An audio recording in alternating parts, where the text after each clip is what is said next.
How would you react to meeting a death god? Would you be calm and collected? A god of death, huh? Well, I'm not surprised. In fact, Ryuk, I've been waiting for you. Would you be slightly scared? Confused, even? Perhaps. If you were Japanese, anyway. Apparently, though, if you're an American, meeting a death god would go something like this.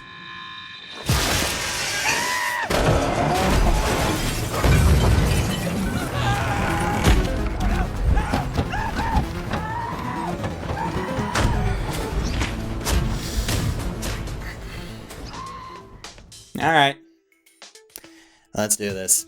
Death Note is a 2017 Netflix exclusive film based on the Japanese manga of the same name. But I use the word based very loosely because besides some core concept and character names, there's more differences between this film and the original material than there are similarities. Who is this film for? Who should watch this particular version of the Death Note story? I'm not entirely sure. I've known the original Japanese story since the anime adaptation that aired in the mid to late 2000s, and that was over 10 years ago. But you know, fans of Death Note might get some kind of sadistic pleasure out of watching this. Like, when I was watching the film, I was face-palming every couple of minutes and constantly comparing it to the anime that I know and love, but I can't say that I didn't enjoy the experience. I just don't think that I had the reaction that the creators were wanting. I very much saw this film less as the supernatural thriller it was probably meant to be, and more of a comedy. It's not actually a comedy, of course, but I liken it to knowing that the original Exorcist was once the scariest film ever. But I can't help but laugh at what are now cheesy effects of it. Or how Shakespeare and his tragedies are more comical today than his comedies. Is that sort of thing. Seeing the personality changes in some of the characters, despite having the same names, at times made this film feel like it was some SNL skit, making fun of the material rather than seriously adapting it. It's like the film was trying so hard to be this edgy, dark thriller that it ended up having the opposite effect in the end. The too edgy for you attitude, the whiny emo git of a protagonist, a synth soundtrack, because, hey, Stranger Things was awesome, right? Just too many things in it that screams it's trying to imitate what it thinks people want, while not understanding what it actually has. So let's quickly talk about a few things. First of all, this film was too short. I feel like this point is one that I make far too often on a lot of subjects, but here it definitely fits the bill. The Netflix film is only an hour and 45 minutes long, and it tries to cover all of the major story beats from the first 58 chapters of manga material. Previously, that same amount of material took 25 episodes, or almost 10 and a half hours, to cover in the anime adaptation, and about 4 hours spread between 2 live-action films that were produced in Japan. Now, sure, quite a lot of the plot and story information is just straight up removed from some of these adaptations. The Netflix adaptation only has one real owner of the Death Note, for example, while the manga and the anime have several by the time the story of Light and L actually completes. But those same plot lines were also removed in the Japanese live-action films. So Netflix is trying to do all of the same things, but in half the time that the previous live-action adaptations did it in. And that's just simply not enough time. It would have been better if much of the story and lore of Death Note was easily explainable. If we weren't dealing with supernatural elements like a death god, the note itself, or even an investigative genius, things that aren't commonplace and desperately need explaining, it would have been fine. But it tries to just one-liner its way through these things while hoping for the same kind of emotional attachment to these elements. That just doesn't work.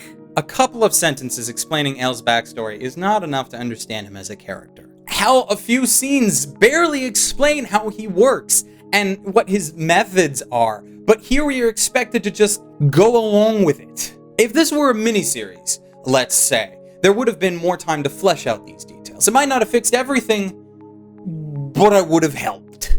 Of course, another thing is that, unlike the original material, this film is not a thriller, per se. I'm not actually sure what it is, exactly. It has far more gore than the story ever called for. The intellectual battles between Light and L are entirely non-existent, and there's a forced romance that's completely one-sided, though the exact opposite of what was there originally. Like, what we have is just a mishmash of tied-together story beats that didn't really build up to anything, didn't really answer the question of what this was all for.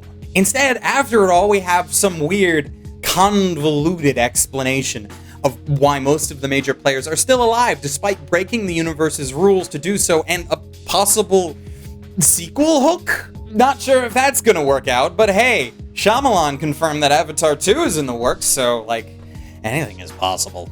I don't feel like the creators of this film really knew what the original story was about. This version of Death Note portrays Light as a victim of circumstance.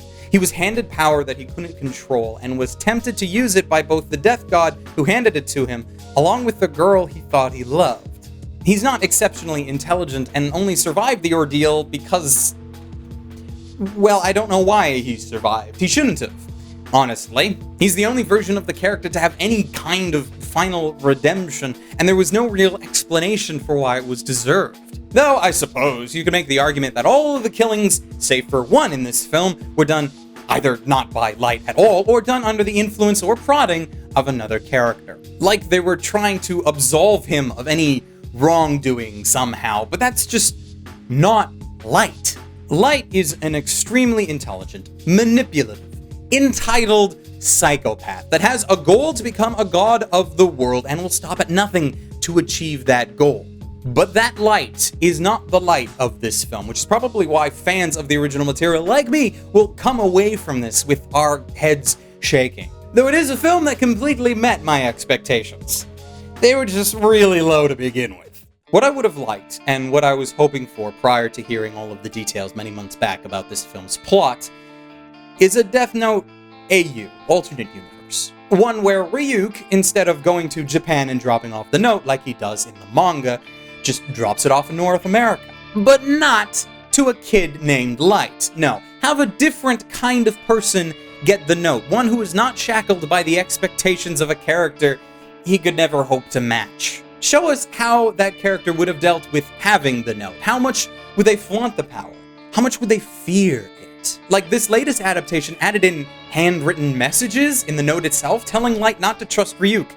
Why not tell those stories? If you're going to change as much as you did anyways, why not go the whole way? It still might have been a flop of a narrative, but it would have then at least been unique, and something that I could have recommended a lot easier.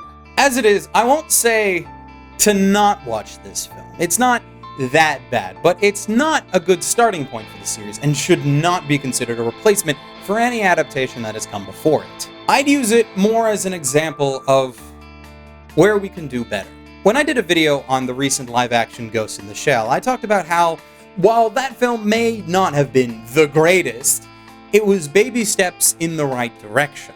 Here, I still think we are taking baby steps, but they are so small that I honestly can't tell what direction those steps are taken in. With luck, this will be another signal to film producers that you can't just slap a familiar title on a movie without taking into consideration what that'll mean. If you want to make a Death Note film, make a Death Note film, not just some cheap imitation of one. Understand what it means to tell a story about that notebook, and respect the things that make it unique from everything else. But hey, if you think that this film is garbage, don't worry. There are a ton of other adaptations out there, even a recent sequel film series from Japan last year. And I'm sure that this adaptation won't be the last one either. So, that's it from me. A thank you to all of my patrons who support these videos and make them possible, because without you, they would not be. And until next time, ladies, gentlemen, and others, stay frosty.